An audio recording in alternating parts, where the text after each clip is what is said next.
펜션을 하고 싶다는 마음은 굴뚝 같아도 막상 펜션을 차리려고 들면 풀어야 할 문제는 말 그대로 산더미죠.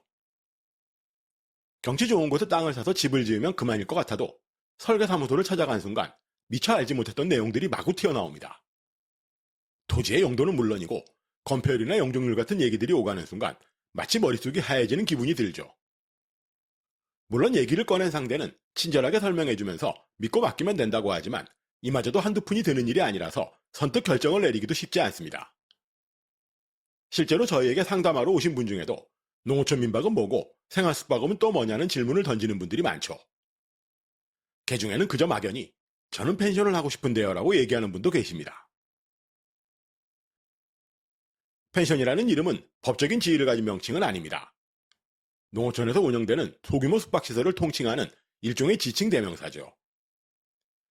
좀 더 쉽게 말하면 숙박이나 치사시설을 갖춘 모든 시설은 펜션이라고 간판을 걸 수 있다는 뜻입니다. 실제로 등록된 업종이 민박이든 모텔이든 가리지 않고 펜션이라는 이름을 걸고 있는 게 현실이죠. 어쩌면 이런 복잡한 법적인 규정이 여러분을 더욱 혼란스럽게 만들고 있는지도 모르겠네요. 그런데 이런 혼란을 가중시키는 데는 또 다른 이유가 있죠. 현행법상 우리나라는 숙박업을 19개 업종으로 분류하고 있습니다. 적용되는 법 규정이나 소관 부처도 정신이 없을 정도로 복잡하죠. 당장 우리가 흔하게 부르는 모텔이나 호텔이라는 명칭조차 법률적인 용어는 아닙니다. 펜션과 마찬가지로 일반 숙박업으로 등록된 시설은 모텔이나 호텔, 그 어떤 호칭을 붙여도 상관이 없죠. 어쨌든 우리가 흔히 펜션이라고 부르는 업종은 크게 세 가지로 나뉩니다. 관광객 편의시설업과 숙박업, 농어촌 민박사업이죠. 그런데 이건 어디까지나 업종에 관한 분류일 뿐이고 정작 신축과 관련된 단계의 인허가는 훨씬 복잡한 과정을 거칩니다.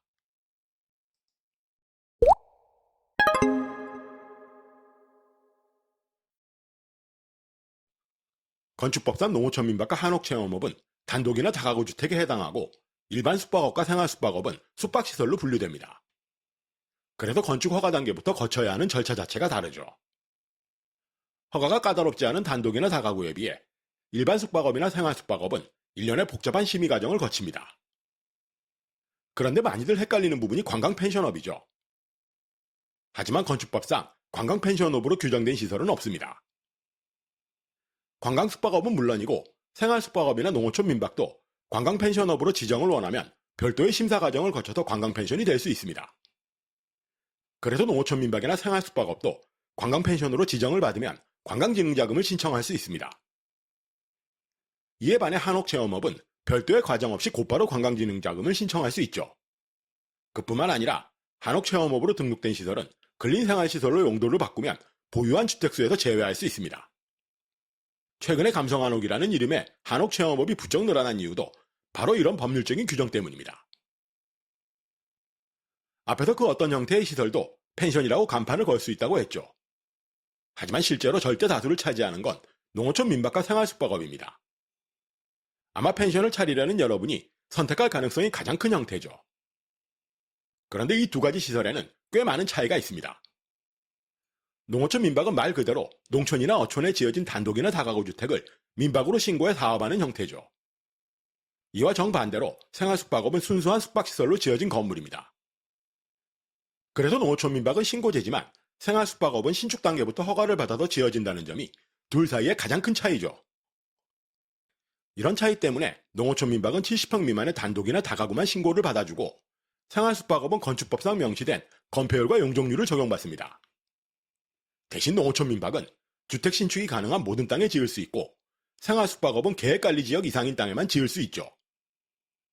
그리고 단독주택인 농어촌 민박은 세대주가 해당 주택에 반드시 거주해야 하지만 생활숙박업은 해당 건물에 실거주할 필요는 없다는 점 역시 다릅니다. 자, 여기까지가 펜션 사업과 관련된 숙박업의 기본 개념이죠. 하지만 여전히 내게 어울리는 업종이 무엇인지 헷갈리실 겁니다. 흔히들 자금에 여유가 있으면 생활숙박업이 낫고 농어촌 민박은 정반대라고 여기죠. 하지만 과연 그럴까요? 인허가나 운영 방식 면에서 장단점이 있긴 하지만 사업의 득과 실이라는 점에서 보면 전혀 다른 접근이 필요한 게 사실입니다. 그렇다면 지금부터는 과연 어떤 점에 주목해야 할지 하나씩 알아보도록 하죠.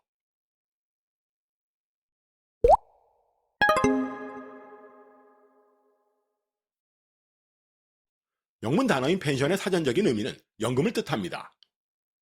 연금이라는 말에서 풍기는 뉘앙스처럼 펜션은 노후를 대비한 사업의 성격이 크죠.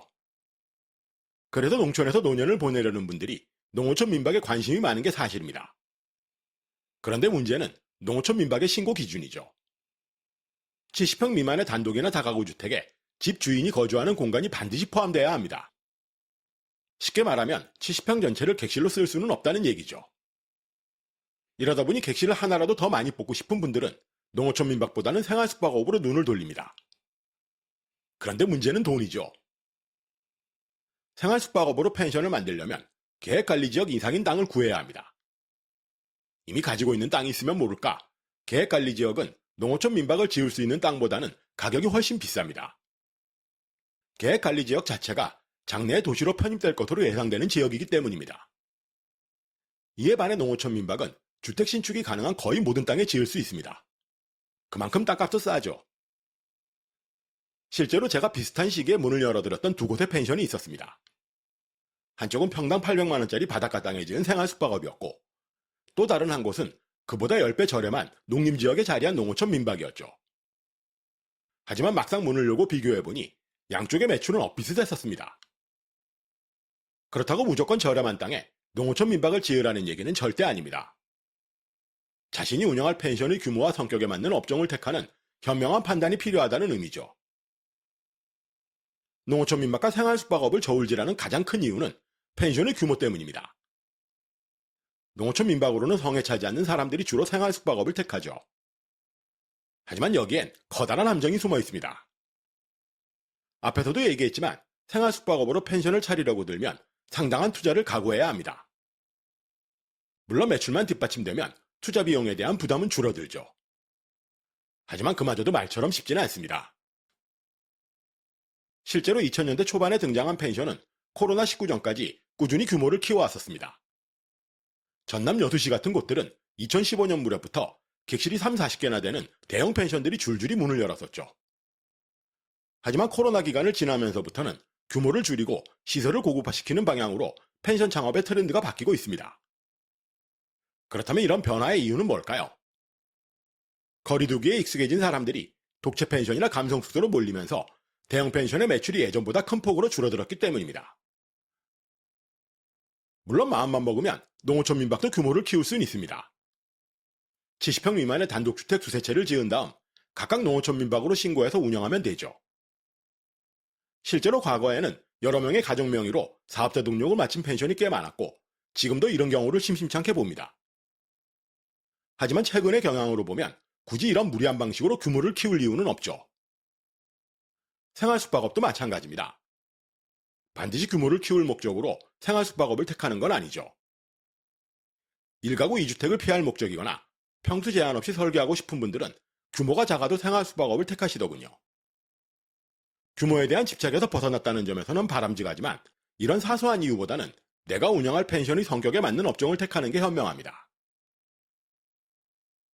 풀빌라나 규모가 큰 펜션이 아니라면 펜션 사업에 가장 알맞은 업종은 농어촌 민박입니다. 투자에 대한 부담도 덜하고 주거를 겸할 수 있다는 점이 매력적이죠.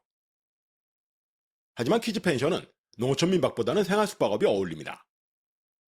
실내풀과 정글지 같은 놀이시설을 객실 안에 두는 키즈 펜션은 면적 제한이 있는 농어촌 민박으로는 만들기가 쉽지 않습니다. 하지만 나머지 커플이나 가족, 애견 펜션은 객실 숫자에 대한 미련만 버리면 농어촌 민박으로 펜션을 차리는 게 여러모로 낫죠. 그런데 아마 이 지점에서 여러분의 궁금증은 한층 더 커지실 겁니다.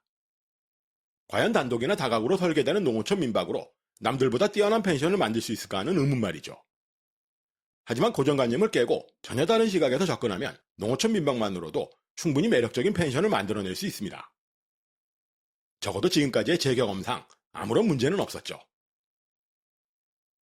여전히 이해가 안 가시죠? 그럼 이 부분에 대해서는 다음 편에서 더욱 자세히 다뤄보도록 하고 오늘도 긴 영상 시청해주셔서 대단히 감사합니다. 지금까지 펜션 프로젝트 팀 로직이었습니다.